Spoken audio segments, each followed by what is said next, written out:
सभी दोस्तों को मेरा सलाम। दोस्तों, आज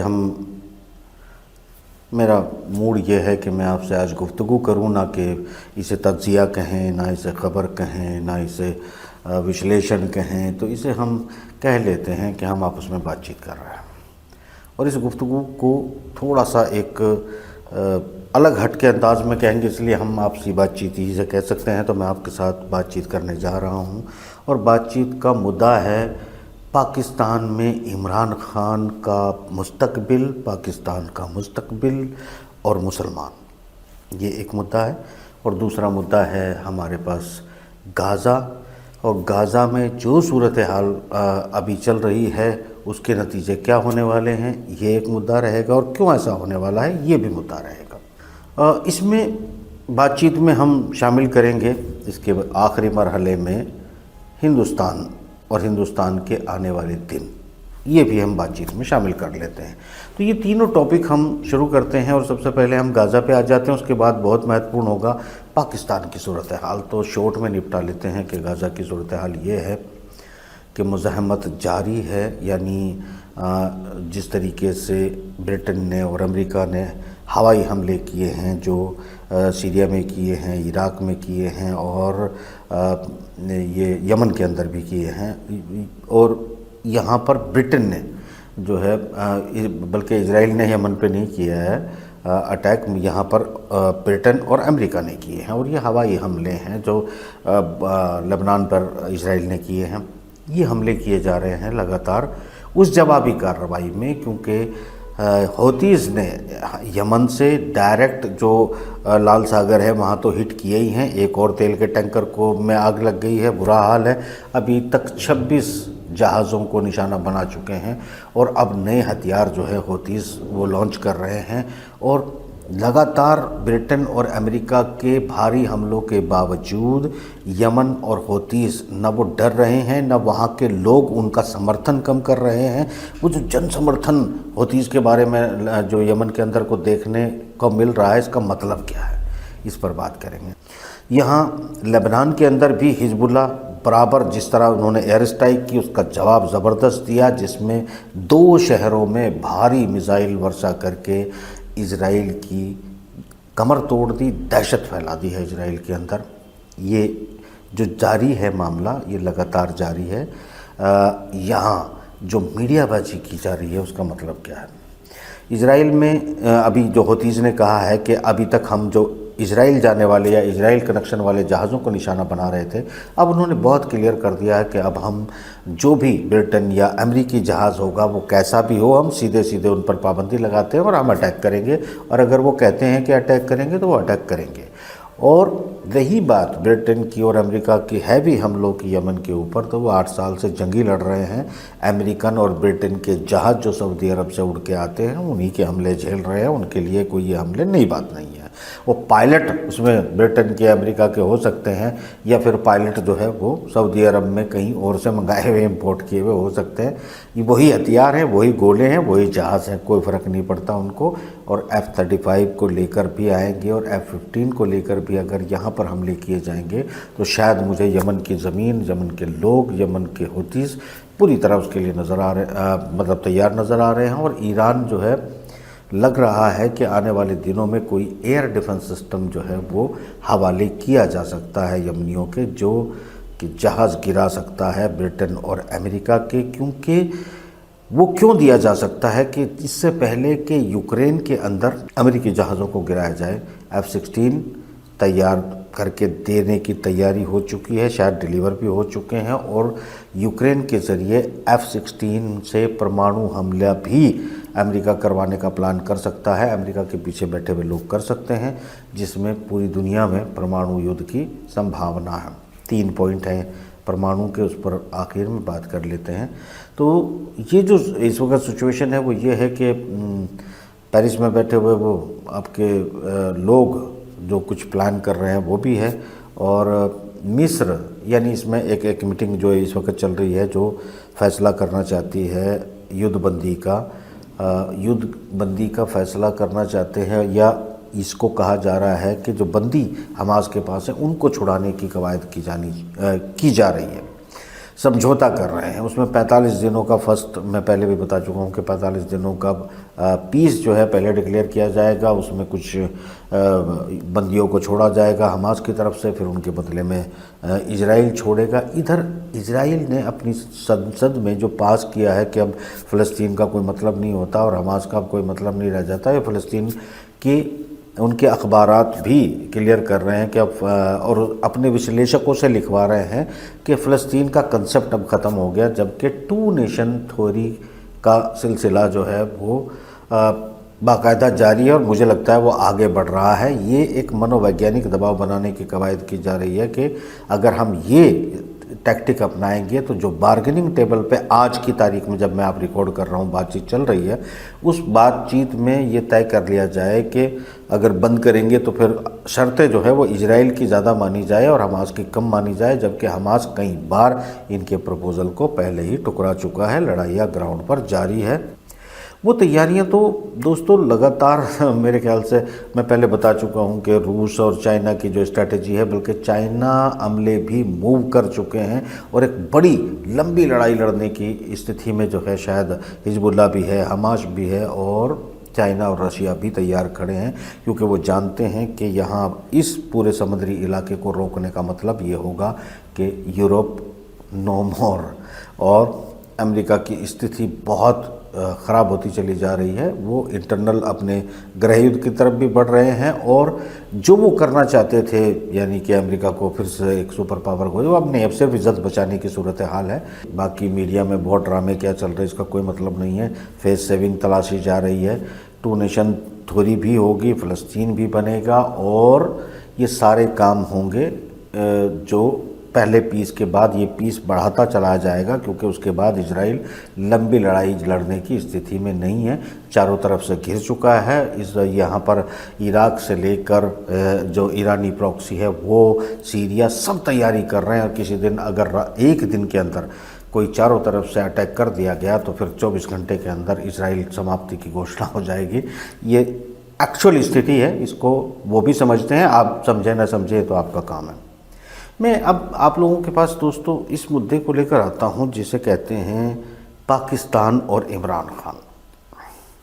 आप लोग बड़ी शिद्दत से सुन रहे होंगे पाकिस्तान और ईरान में जो सूरत हाल, माफ़ कीजिएगा, पाकिस्तान और इमरान खान की सूरत हाल आपके आंखों के सामने है। आज जब हम आपसे बात कर रहे हैं इस वक्त पीटीआई के लोग सड़कों पर उतरे हैं, मज़ाहमत कर रहे हैं, कराची से लेके हर जगह पर वो फाइट करने की कोशिश कर रहे हैं और ये जो वहाँ पर मरीम नवाज़ को चीफ मिनिस्टर और शहबाज शरीफ को प्राइम मिनिस्टर बनाने की जो कवायद है वो अपना पूरी ज़ोर शोर से वो भी चल रही है और सड़कों पर पीटीआई का जो अमला है वो भी उतरा हुआ है। यानी कि ये टक्कर इस वक्त ना नवाज़ शरीफ, पीटीआई और पीपीपी इन सब के बीच नहीं है। इस वक्त ये मोर्चा जो है पाकिस्तान के अंदर जनता वर्सेस फौज हो चुका है।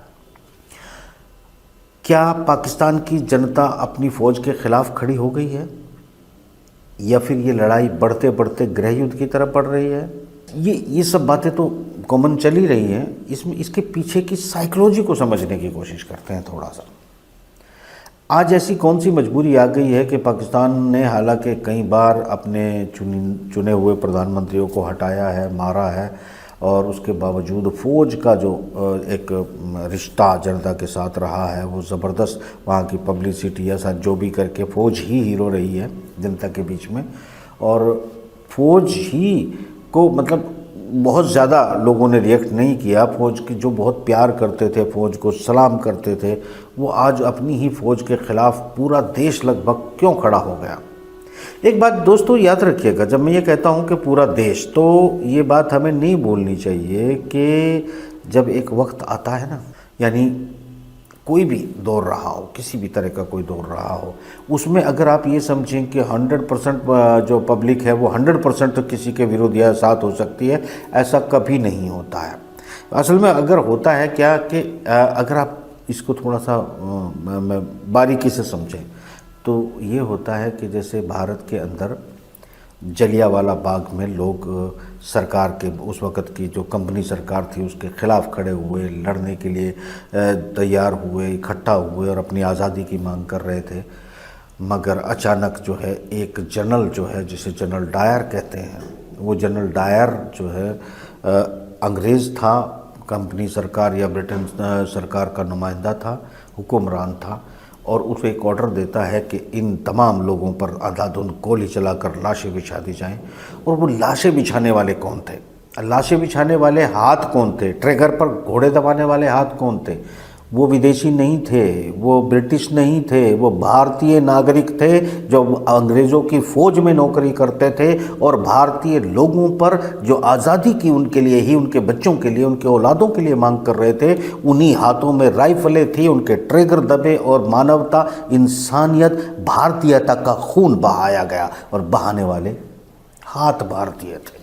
तो याद रखिएगा, किसी भी दौर के इतिहास को ले लीजिएगा कि इतनी नैतिकता आप ढूंढेंगे, ज़मीर इतने जाग जाते हैं कि जो फ़ौज है वो भी हथियार डाल के भाग जाती है, पुलिस भी हथियार डाल के भाग जाती है, चाहे मजहबी कारण हो, धार्मिक कारण हो, वैचारिक कारण हो। ऐसा नॉर्मली नहीं होता है।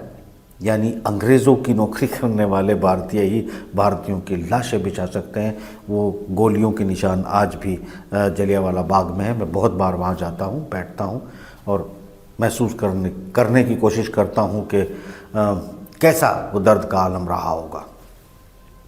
याद रखिएगा कि सिस्टम को कुछ इस तरह से पिरोया जाता है कि उसमें 100% जो एक उबाल है वो आपको नज़र नहीं आता, और बल्कि आप ही के बीच में से आप ही के ख़िलाफ़ लोग भी खड़े होकर चले आते हैं।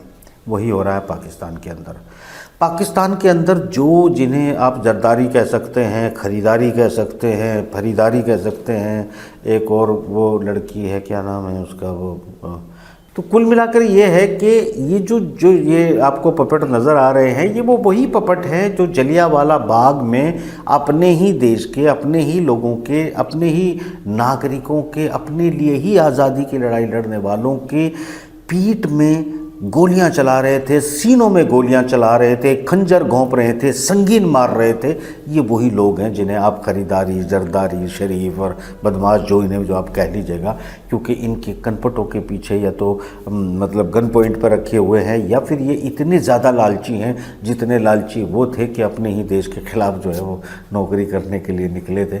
ये इसे आप थोड़ा सा ठंडे दिमाग से समझिएगा, क्योंकि वो लोग जानते हैं कि उनके देश की जो इस वक्त स्थिति है वो बहुत ख़राब है, और वो इतनी ख़राब है कि उनकी आर्थिक व्यवस्था $1-1 मिलियन, बिलियन की बात नहीं कर रहा हूँ, $1-1 मिलियन के लिए भीख मांगनी पड़ेगी आने वाली सरकार को। उनको कर्जा देना है, IMF के बेल आउट के बगैर वो देश नहीं चल सकता। उन्हें चीन से लेके, सऊदी अरब से लेके, IMF से लेके हर देश के सामने हाथ जोड़ के भीख मांगनी है, तब वो देश चलेगा। क्योंकि उस देश की वो लोग बहुत अच्छे से जानते हैं कि एक इलेक्शन का जो ड्रामा किया गया है, और बड़ा अजीब इलेक्शन देखा, ये दुनिया का पहला इलेक्शन है जहां पर एक वोट जनता से डलवा दिया गया और फिर फौज एक को सेलेक्ट करी। अच्छा आज ना एक काम करते, 5 लोगों को जिताते हैं।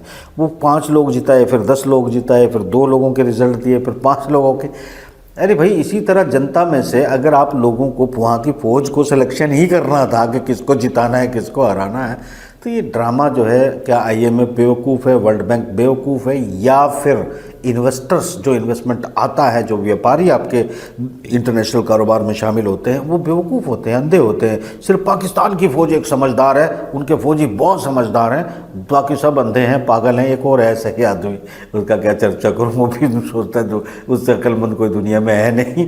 मतलब माफ़ करना, दोनों ही बेवकूफ़ हो, एक बात समझिएगा। हालांकि बेवकूफ़ इसलिए भी हो कि अगर तुम लोग सिर्फ नौकरी करते तो तब भी तुम्हारे घर चलते, तुम करप्शन करते तो भी तुम्हारे घर चलते, तुम अपने ही देश को बर्बाद करते हो। तो और सिर्फ इसलिए कि तुम्हारे घर चलें, ये मेरे ख्याल से उतना जायज़ नहीं है।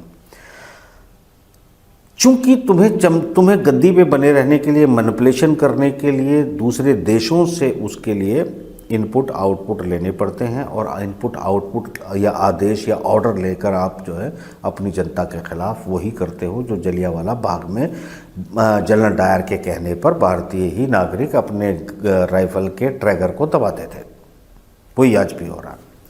ये जो हो रहा है पाकिस्तान के अंदर, असल में ये क्यों हो रहा है? क्या इमरान खान से मतलब इतनी ज़्यादा नफ़रत है कि फ़ौज को नफ़रत हो गई, जनता को नफ़रत हो गई, या सिर्फ ये जो कौन से खाज शरीफ या बाज शरीफ जो भी है वो इन लोगों को कोई बहुत ज़्यादा नफ़रत हो गई है, इसलिए वो इमरान खान को मतलब गेट आउट कर रहे हैं या फिर उसके साथ कुछ भी करना चाहते हैं? नहीं, बिल्कुल भी नहीं। वहाँ के मीडिया एक्सपर्ट सारी चीज़ें उनकी अपने देश की परिस्थिति स्थिति है जिस पर वो चर्चा कर रहे होंगे, लोग भी उन्हीं चर्चा का आदान प्रदान कर रहे होंगे, जबकि वो एक इंटरनल इशू है, वो भी उनके लिए ज़रूरी है, मगर वो बात करने की उनमें से इसलिए किसी को इजाज़त नहीं मिलेगी क्योंकि जो पत्रकार उस देश से भागे हैं वो ब्रिटेन में बैठे हैं, कनाडा में बैठे हैं, अमेरिका में बैठे हैं। असल बात को वो वहाँ बैठ के कहेंगे तो वहीं के वहीं गिरफ्तार कर लिए जाएंगे। यानी जो अपनी जान अपनी फ़ौज से बचाकर भागे हैं वो भी कुछ नहीं बोल सकते, क्योंकि वो चीन नहीं गए हैं, क्योंकि वो रूस से नहीं बात कर रहे हैं, क्योंकि वो एक ऐसे इलाके से या भारत आके बात नहीं कर रहे हैं जो उनकी फ़ौज की या उनकी इन सब चीज़ों को की परवाह नहीं करते हैं। तो ना वो भारत आए हैं, न चीन गए हैं, न रूस गए हैं, और वो बैठे भी ब्रिटेन या अमेरिका में है, तो बेचारे कितना सच बोल सकते हैं ये उनकी मजबूरी पर डिपेंड करता है। और वो लाजमी है कि वो किसी देश में बैठ के उसी देश को गाली देंगे, संभव नहीं हो पाएगा, अगले दिन वो उठा लिए जाएंगे। एक ये उनकी अपनी मजबूरियां हैं, इसलिए वो बात नहीं करेंगे। अब हम मुद्दे पे आ जाते हैं। वो दौर याद करिए जब इमरान खान पाकिस्तान को रिप्रेजेंट करते करते इस्लामिक जगत को रिप्रेजेंट करने लगा था। जब पाकिस्तान इस्लामिक जगत को रिप्रेजेंट करने लगा, ओआईसी की मीटिंग बुलाने लगा, और दुनिया में दो ही मुस्लिम लीडर नज़र आने लगे, एक था रजब तैयब अर्दोगान और दूसरा था इमरान खान। और ये जोड़ी जो है वो एक तरह से बिल्कुल डोमिनेट कर रही थी मुस्लिम जगत को। कौन से मुस्लिम जगत को? इसमें ईरान गायब नज़र आने लगा, इसमें सऊदी अरब जो है वो गायब नज़र आने लगा, जो दूसरे इस्लामी ममालिक होने का दावा करते हैं और लीडरशिप होने का दावा करते हैं। एक तुर्की बैठा है जो या इसको एशिया और यूरोप इन दोनों का, यूरेशिया का बाशिंदा कह सकते हैं। दूसरा एक एशिया जिसको अपनी रिया समझते हैं, वहाँ का एक लीडर उठता है और वो पूरी तरह से इस्लामिक जगत को लीड करने लगे, जिसमें इंडोनेशिया, मलेशिया, अफ्रीकन कंट्री सब जगह पर जो है चर्चा होने लगे। तो ये ख़तरा इमरान खान सिर्फ अमेरिका के लिए था या सिर्फ ब्रिटेन के लिए था, ऐसा नहीं, बल्कि कई मुस्लिम देशों के लिए यह ख़तरा बन चुका था। उनकी सत्ताएं, उनकी कुर्सियां हिलने लगी थी, क्योंकि उनकी लीडरशिप तब तक ही कायम होगी जब तक जनता पिसी हुई होगी, लाचार होगी, मार खा रही होगी, भीख मांग रही होगी, तो उनकी रिया कहलाएगी। नोट कर लेना। ये बात मैं भारतीय मुसलमानों को भी समझाना चाहता हूँ। तुम बार बार ये देखते हो कि कोई 57 मुल्कों में से कोई मुस्लिम देश होगा, वो तुम्हारी मजबूरी, लाचारी की आवाज़ उठाएगा, आवाज़ बुलंद करेगा, और वो फिर जो है तुम्हारे ऊपर जुल्म नहीं होने देगा। 70 साल से इसी धोखे ने तुमको बर्बाद कर दिया है। दरअसल अगले एपिसोड में मैं ज़रूर, या उधार रहा मुझ पे, मैं बिल्कुल नाम लेकर बहुत वाज़े तौर पर 3 महीने आपको नहीं बता सकता। 3 महीने बाद अगर ज़िंदा रहा तो नाम भी लूँगा, लकीरें भी खींचूँगा और डिज़ाइन भी बताऊँगा कि भारत को, भारतीय मुसलमानों को टुकड़े में बांटना, मुसलमानों के देशों को बांटने के पीछे क्या सिर्फ ब्रिटेन था? क्या सिर्फ जो है आरएसएस थी? आरएसएस के पास तो एजेंडा क्या है उनको खुद नहीं पता है कि वो क्या करने जा रहे हैं, उनसे क्या करवाया जा रहा है। ठीक उसी तरह जिस तरह मुस्लिम लोगों को नहीं पता था कि उनसे क्या करवाया जा रहा है, इस बंटवारे का मतलब क्या है। ये तुम्हें आप बहुत मतलब संवेदनशील मामला है, जिसमें मैं अगर ये कहूँ कि मोहम्मद अली ठक्कर जिना, मोहम्मद अली ठक्कर जिना जो है वो किस तरीके से और क्यों, और असल में उसके पीछे कौन, कहाँ से, कौन सी लोबियाँ खड़ी हो गई। क्योंकि हम नहीं भूल सकते सेकेंड वर्ल्ड वॉर के बाद की दुनिया और फर्स्ट वर्ल्ड वॉर के वक्त वो दुनिया जिसमें ऑटोमन एम्पायर को क्रैक करके, डिस्ट्रॉय करके 40 टुकड़ों में बांटा गया था। ये सब कुछ इंटरलिंक है। ये कोई कॉन्स्पिरेसी थ्योरी नहीं है, ये कोई वो कहानी नहीं है। मैं आप लोगों को सिर्फ ये समझाना चाहता हूँ दोस्तों कि आप लोगों के लिए बहुत ज़रूरी है ये बात समझना कि पाकिस्तान का जो इमरान जो है वो लीडरशिप बन के उभर रही थी, और ये लोग आज जो इजराइल में हो रहा है, और अगर पाकिस्तान में इमरान खान होता तो ब्रिटेन अमेरिका को इजराइल को बचाना मुश्किल हो जाता, जबकि पाकिस्तान की मौजूदा फ़ौज इजराइल को बचाने के लिए पूरी मज़ाहमत कर रही है। उसकी वजह भी कुछ ऐसे देश हैं जिनकी चर्चा यकीनी तौर पर मैं बाद में ही करूँगा, क्योंकि वो चाहते हैं कि इजराइल का वजूद रहे। अगर इजराइल का वजूद रहेगा तो एक खौफ रहेगा, और एक खौफ रहेगा तो उनकी ज़रूरत रहेगी, और व्यापार और कारोबार और ब्याज की इसी पूरी कहानी है। वर्ल्ड बैंक के बॉन्ड क्या होते हैं, वर्ल्ड बैंक के बॉन्ड कौन कौन खरीदता है, लोगों को बिजनेस में कैसे कैसे जो है उन देशों को अपने आगे की दुनिया चाहिए, ये अगले एपिसोड में, ये एपिसोड बहुत ज़्यादा लंबा हो गया, इसको इससे ज़्यादा लंबा नहीं किया जा सकता। जो उधार रहा वो मैं आपको ज़रूर बताऊंगा। बहुत और कनेक्टिविटी है इसमें, यानी इमरान खान जो है वो असल में किन लोगों के लिए ख़तरा बन गया था। अमेरिका, बिल्कुल अमेरिका को के हित जो है इससे मुतासिर हो रहे थे, क्योंकि जो सीपैक है उसमें भी पूरा इंटरेस्ट जो है अमेरिका का है। उसके अलावा कई युद्ध अमेरिका करवाना चाहता है, उसमें भी इंटरेस्ट है। उसके अलावा अमेरिका का और ज़्यादा इंटरेस्ट ये है कि उस पाकिस्तान की ज़मीन पर उसके पैर टिके रहें। मगर इमरान जैसे लीडर, उसमें मेरे ख्याल से इमरान के होने ना होने से अमेरिका को उतना ज़्यादा फ़र्क पड़ने वाला नहीं था। वो रूस चला गया था, बार्गेनिंग हो सकती थी।